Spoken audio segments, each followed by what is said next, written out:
Everyone, চলে এসেছি নতুন একটি ভ্লগ নিয়ে। তো আজকে ঠিক করেছি ভ্লগ বানাবো।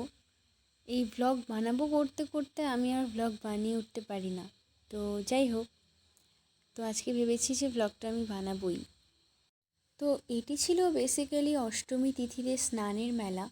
তো এই বিষয়ে আমার সেরকম কোনো ধারণা নেই। তো তোমরা অষ্টমী তিথিতে স্নানের মেলা সম্পর্কে যারা যারা যা জানো অবশ্যই আমাকে কমেন্ট করে জানিও।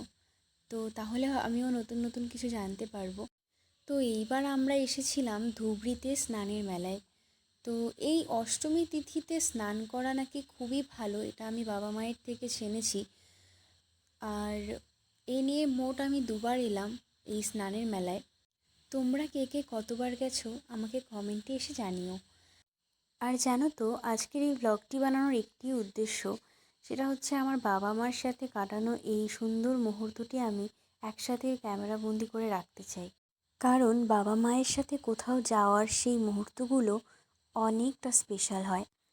আর এখানে দেখো, আমার মা চাল আর ডাল মিক্স করে এখানে বসে থাকা এই মানুষগুলোকে দিচ্ছিল। তো এটাকে আমি অনেককেই করতে দেখেছিলাম আরও ওখানে। তো তারপরে এখান থেকে আমরা বেরিয়ে চলে আসি যোগমায়া আশ্রমে। তো এখানকার প্রতিমাটি দেখো কত সুন্দর। তারপরে এই আশ্রম থেকে বেরিয়ে আমরা বাড়ির উদ্দেশ্যে রওনা হই। আজকের ব্লগটি এখানেই শেষ করছি। দেখা হচ্ছে নেক্সট কোনো মিনি ব্লগে। তো তোমরা সবাই ভালো থেকো, সুস্থ থেকো। আর ব্লগটি ভালো লাগলে অবশ্যই লাইক কমেন্ট শেয়ার করে দিও। আজকের মতন টাটা, বাই।